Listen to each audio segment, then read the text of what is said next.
Hi,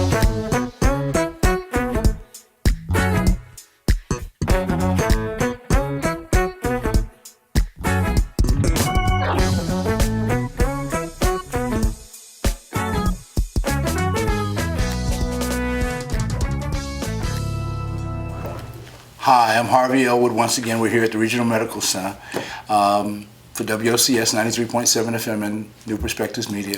We have the pleasure of meeting with our good friend, Mr. Tom Dandridge, who is the director of the hospital. He's the CEO, Chief Administrative Officer here for a number of years. Yes. He's often been our guest here on the show, and he gives us a continuous update about all the important things that are going on at the Regional Medical Center.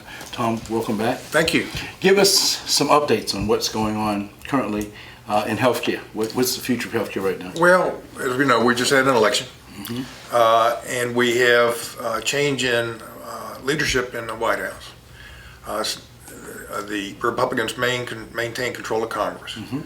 A lot of talk during the campaign about doing away with the Affordable Care Act, or some people know it as Obamacare. I'm not too sure that's going to happen. Surely not in the immediate future, because 20 million people got insurance under that act. So to repeal it means those 20 million people no longer have insurance. Sure. So it's easy to repeal things. Replacing it with something else is going to be somewhat different. Now, long term, especially if Mr. Trump wins a second term, I think the Republicans do want to make major changes both in the Medicare program and the Medicaid program. And what their designs are is to take Medicare, which is the insurance program for people 65 years of age and older, and make it a voucher program. And that is, I'm a Medicare patient. Medicare would send me so much money a year and say, Tom, go out and buy your own insurance privately. But all you're going to get is what we send you. If you buy a cheaper plan, you get to keep the money. But if you want a more expensive plan, you got to come out of pocket with it. Then for Medicaid, which is the insurance product for the medically indigent, the federal government will just send states so much money in a block grant and tell the states, don't come back asking for more, this is all you get. It's annual? It'll be annual. So, but the effects on providers like hospitals and doctors really won't change, because the impetus and the effort to control cost and improve quality will continue to be with us, as it should be. I don't really care about who's in the White House, because in the end of the day, it doesn't change anything. Sure. What does it do, though, for the average person? Will it make a difference in the life of the average person, these new changes? It can. For instance, when they start sending me a fixed amount of money a year to buy my own insurance under Medicare, what keeps the federal government from reducing that amount or not keeping up with inflation? With the block grant for Medicaid, it means the federal government could reduce the block year after year after year.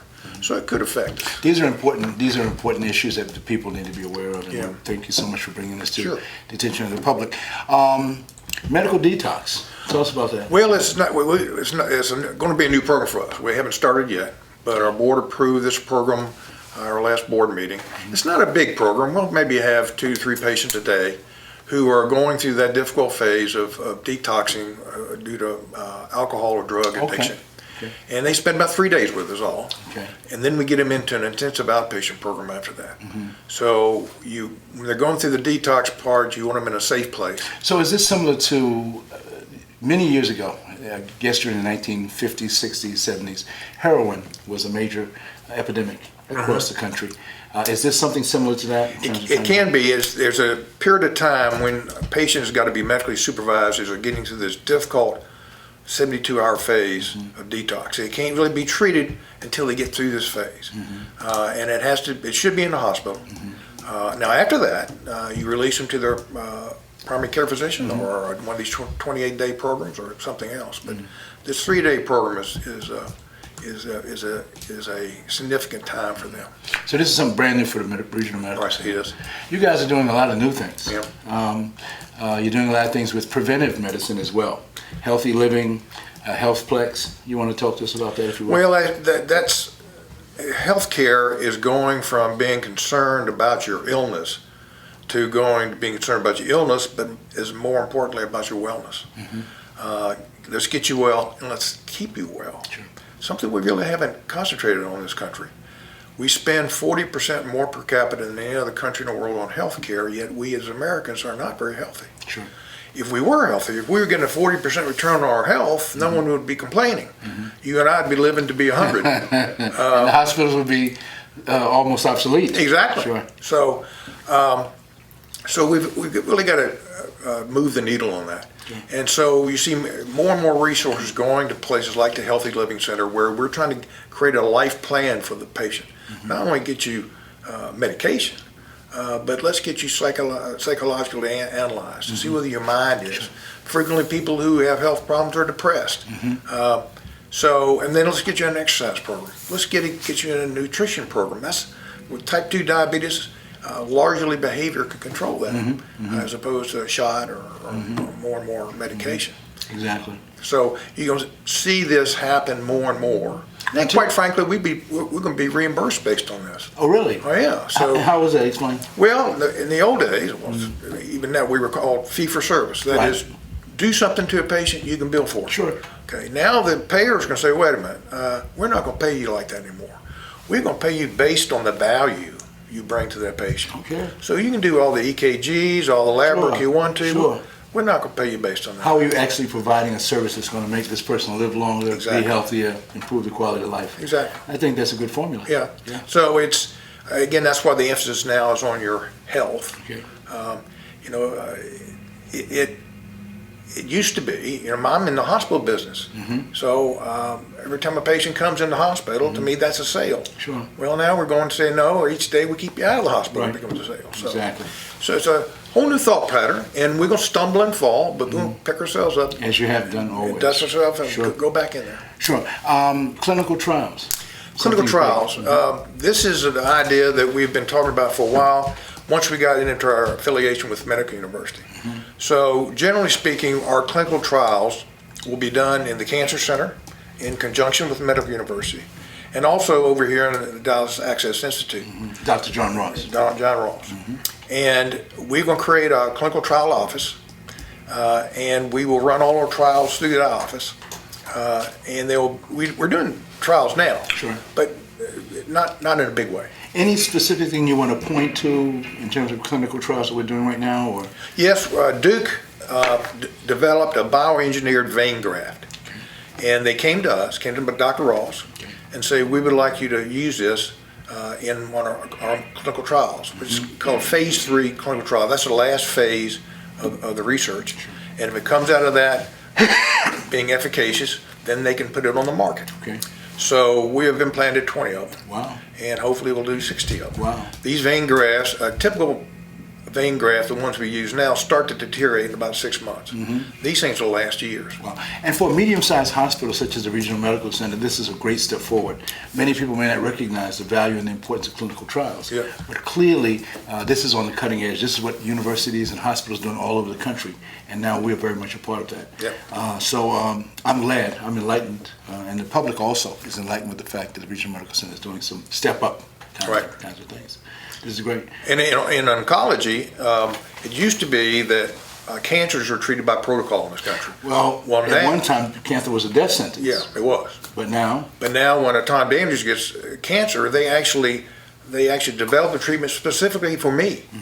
They look at the DNA of the tumor, they look at my immune system, and so the care becomes very personable.